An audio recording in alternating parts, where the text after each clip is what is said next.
नमस्कार दोस्तों, BK ITI job campus में आपका स्वागत है। फ्रेंड, यहाँ पे मैं Maruti Suzuki city exam and interview में पूछे जाने वाले क्वेश्चन लेके आ गया हूँ। ये जो है तीसरा टॉपिक है, हाथ के औजार उपकरण तथा मशीनें।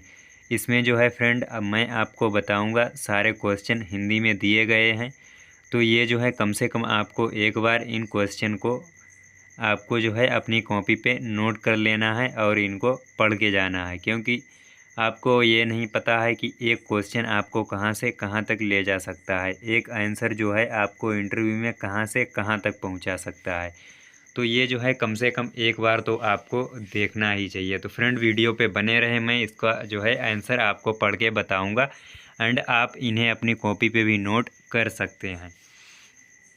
तो आइए फ्रेंड, वीडियो शुरू करते हैं। चैनल पे नए हैं तो चैनल को सब्सक्राइब कर लें। तो फ्रेंड, यहाँ पे जो है क्वेश्चन दिया गया है कि माइक्रोमीटर पर अंशांकन किस प्रकार होता है। तो अगर आपसे कोई पूछता है माइक्रोमीटर के बारे में या उस पे जो अंशांकन होते हैं वो किस प्रकार होते हैं और उनका क्या कार्य होता है, कैसे दिखते हैं, क्या पहचान होती है, आपको ये सारा कुछ पता होना चाहिए। तो आंसर जो है मैं आपको पढ़ के बताता हूँ। आंसर में दिया गया है कि बैरल या स्लीव अंशांकन, इसके अंतर्गत आधार रेखा के ऊपर 25 mm को 25 बराबर भागों में बांटकर निशान लगे होते हैं। इनमें प्रत्येक 5 पर स्थानीय मान लिखा होता है। आधार रेखा के नीचे प्रत्येक एक छोटे भाग को 2 भागों में बांटा जाता है। यह भाग 1/2 mm के बराबर होता है।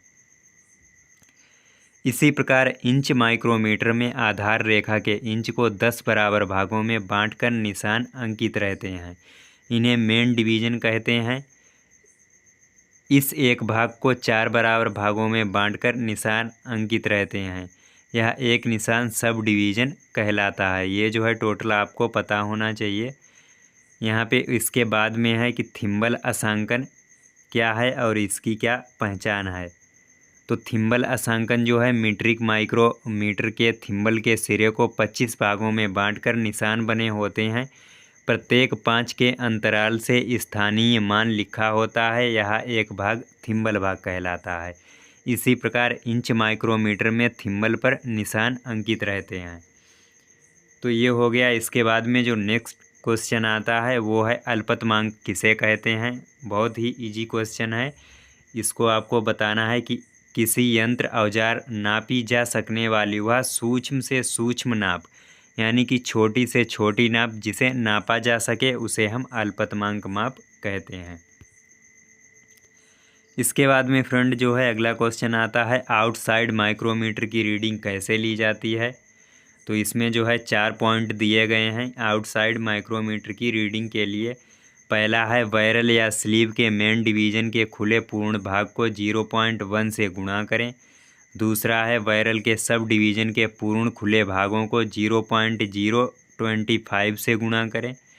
तीसरा है थिम्बल पर आधार रेखा के सामने वाले निशान को 0.001 से गुणा करके लिखें। एंड चौथा है माइक्रोमीटर की सीमा लिखें। इस प्रकार से हम इसकी रीडिंग ले सकते हैं। इसके बाद में फ्रेंड जो है अगला क्वेश्चन आता है 75 क्वेश्चन नंबर, ब्रिटिश माइक्रोमीटर पर 0.178 इंच रीडिंग को किस प्रकार जाना जाता है। तो ये जो है यहाँ पे फॉर्मूला दिया गया है।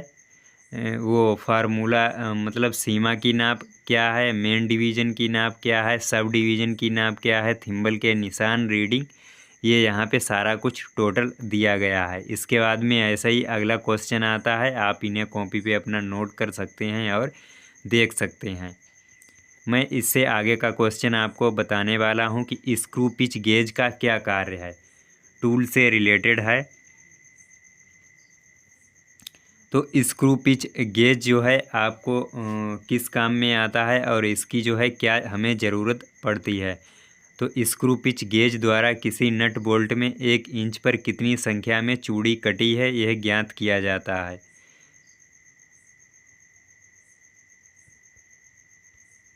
फ्रेंड, ये क्वेश्चन है 77। आप देख पा रहे होंगे स्क्रू पिच गेज का क्या कार्य है।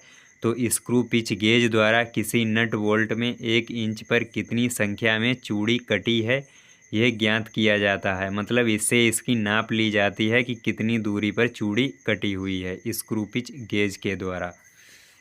इसके बाद में जो है फ्रेंड अगला आता है वायर गेज का क्या कार्य है। तो वायर गेज यह स्टील का गोल या चौकोर स्टील की प्लेट का बना होता है। इस पर अलग अलग नाप के छिद्र व झिर्री कटी होती हैं जिन पर उनकी नाप नंबर के रूप में अंकित रहती है। इसके द्वारा किसी तार या चादर की नाप SWG के रूप में नापी जाती है। इसके बाद में अगला क्वेश्चन आता है तारों व सीटों के नंबर से उनकी मोटाई का क्या संबंध है। तारों व सीटों के नंबर से उनकी मोटाई का क्या संबंध है। आंसर है जितने अधिक नंबर का तार या सीट होगी वो उतने पतले या महीन होंगे, जितने कम नंबर की तार या सीट होगी वो उतनी मोटी होगी। इसका उल्टा है, ये आपको समझ लेना है कि जितने अधिक नंबर का तार या सीट होगी वो उतने पतले होंगे और जितना कम नंबर की तार होगी वो उतना ही मोटा होगा। फिलर गेज कैसे काम करता है, इसका क्या कार्य है। तो इसमें अलग अलग मोटाई की स्टील की पत्तियां होती हैं जिनका आकार चाकू के ब्लेड के समान होता है। उन पर उनकी मोटाई की नाप लिखी होती है। इसके द्वारा छोटे छोटे गैप या क्लियरेंस की नाप ली जाती है। इसके बाद में अगला क्वेश्चन है सिलेंडर गेज कैसा होता है, इसका क्या कार्य है। तो इसका आकार छोटी घड़ी के समान होता है। इसके साथ एक छड़ व दबने वाला पिन लगी होती है। इसके द्वारा 0.005 इंच तक सिलेंडर की घिसावट नापी जाती है। अगला क्वेश्चन है वर्नियर कैलीपर का क्या कार्य है। ये बहुत ही इम्पोर्टेंट क्वेश्चन है, आपसे कहीं भी पूछा जा सकता है।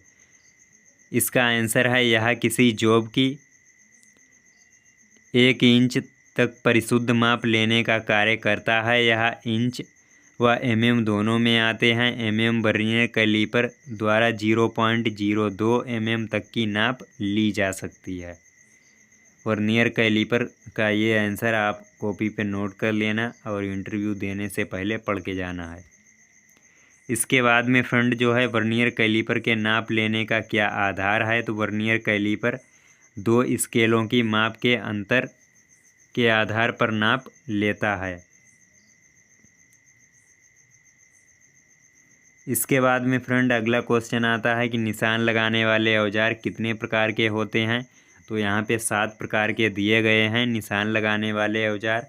पहला है सेंटर पंच, दूसरा है डॉट पंच, तीसरा डिवाइडर, चौथा ट्राई स्क्वायर, पांचवा मार्किंग ब्लॉक, छठा सरफेस प्लेट और सातवां है ओडलैग या जेनी कैलीपर।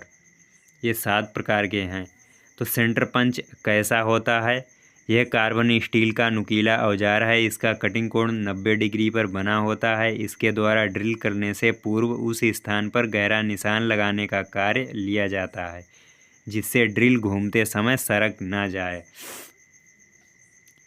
इसके बाद में अगला क्वेश्चन है डॉट पंच कैसा होता है। यह सेंटर पंच के समान होता है परंतु इसका कटिंग कोण 60 डिग्री का होता है। इसके द्वारा किसी जॉब पर स्थायी मार्किंग के लिए गहरे निशान बनाए जाते हैं।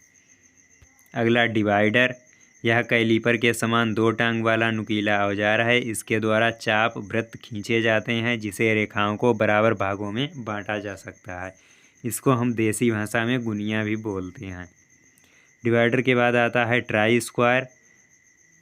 तो ट्राई स्क्वायर का आंसर जो है मैं अगले वीडियो में बताऊंगा और इससे आगे के जो भी क्वेश्चन एंड उसके आंसर हैं वो भी मैं अगले वीडियो में आपको बताऊंगा पार्ट 14 में। ये पार्ट 13 है। तो फ्रेंड ये जो वीडियो आपको अच्छा लगा तो शेयर करना ना भूलें। चैनल पे नए हैं तो चैनल को सब्सक्राइब कर लें। तो फ्रेंड इसी के साथ मिलेंगे अगले वीडियो में। Thank you.